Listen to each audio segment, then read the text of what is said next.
यज्ञ का अर्थ केवल लकड़ी जलाकर स्वाहा का ही नाम नहीं है। यज्ञ की परिभाषा बहुत विशाल। ध्यान पूर्वक सुनिए।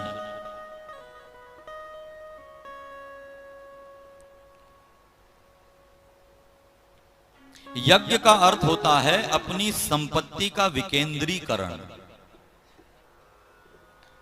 जो श्रीमंत लोग हैं समाज में, जिनके पास भगवान ने लक्ष्मी दी है, वो श्रीमंत आदमी उस लक्ष्मी को एकत्र करके कोई ऐसा काम करे कि जिससे जिनके पास लक्ष्मी नहीं है, जो श्रीमंत नहीं है, उनको उसका फायदा पहुंचे। इसका नाम है यज्ञ।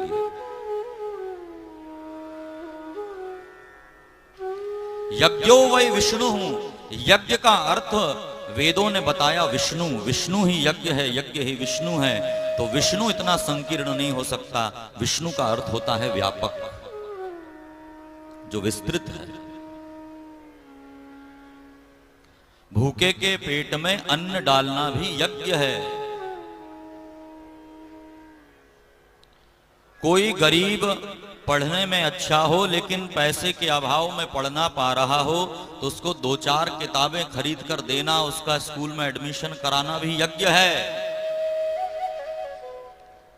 यदि आप स्कूल कॉलेज नहीं बनवा सकते तो भगवान ने इतनी तो संपत्ति दी है कि 2-4 किताबें लेकर के उसको दे सके। कोई व्यक्ति बीमारी से मर रहा हो धन के अभाव में, तो उसको दवा उपलब्ध करा देना, यह भी यज्ञ है। यज्ञ की परिभाषा अति विशाल है। देखो, यज्ञ करने के लिए बहुत सुंदर विधान है। यज्ञ में किसी भी लकड़ी का उपयोग नहीं किया जाता, याज्ञिक समिधाओं का उपयोग होता है।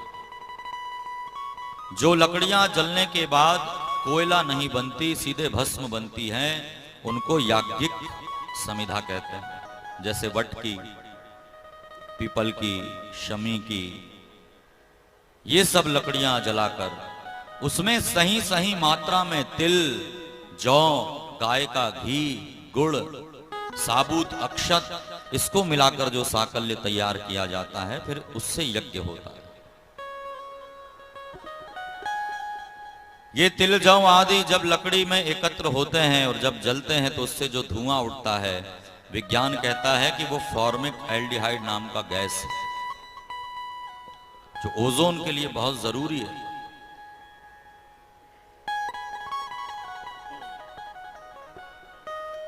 उस गैस से पूरी प्रकृति तृप्त होती है। यज्ञ के धुएं से सारी प्रकृति तृप्त होती है। लेकिन अब हम ऐसा करने लगे कि घर में हवन करना है तो घर में जो फर्नीचर बन रहा था, उसकी लकड़ी बची, उसको जलाकर हवन करने लगे। और उसके बाद भी साकल्य शुद्ध नहीं है, बाजार से खरीद के ले आए, वो भी लकड़ी का चूरा, नकली वाला घी। तो कहां से उसकी शुद्धता आपको प्राप्त होगी? कहां से यज्ञ का फल मिलेगा? फिर आजकल एक चलन चला है लोहे के कुंड में हवन करने का। ये एक चलन और है। ध्यान रखिएगा, शास्त्रों की विधि को छोड़कर यदि कोई पूजा पाठ कर्मकांड करोगे तो उसका फल 0 है।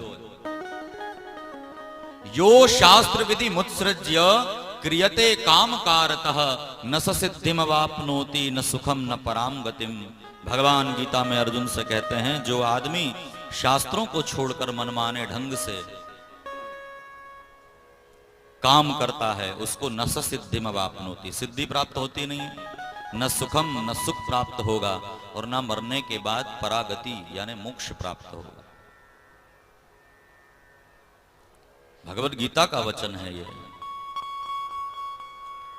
यज्ञ में विधि और निषेध, इसका विशेष ध्यान रखना चाहिए। लेकिन आज न यजमानों के पास समय होता है, न वो ब्राह्मण से पूछते हैं,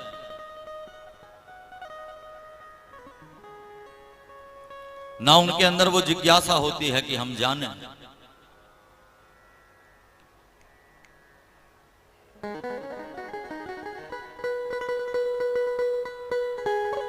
वाल्मीकि रामायण का एक श्लोक है, मुझे स्मरण आ रहा है।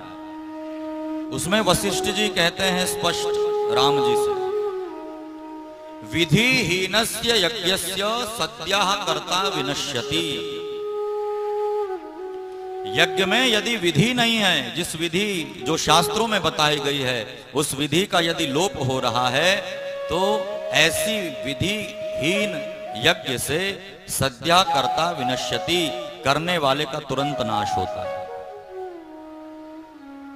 वशिष्ठ जी का वचन है। इसलिए शास्त्रों की मर्यादा के साथ यज्ञ आदि करने का विधान है। कौन यज्ञ का आचार्य है, कौन ब्रह्मा है, कौन होता है, कौन ऋत्विज है, इन सब पर बड़ा जोर दिया गया। यजमान कौन है, इस बात पर भी महत्व रखता है यज्ञ का, क्योंकि यजमान के लिए भी बहुत सारे करणीय नियम होते हैं यज्ञ आदि में। ये व्रत जप नियम तपः स्वाध्याय क्रतु दया दान, ये जो पुण्यावाचन में ब्राह्मण कहते हैं, ये केवल बोलने के लिए नहीं कहा जाता, इसका पालन यजमान और ब्राह्मण दोनों को करना होता है। इस विधि विधान के द्वारा जब यज्ञ होता है, तब उस यज्ञ का फल प्राप्त होता है।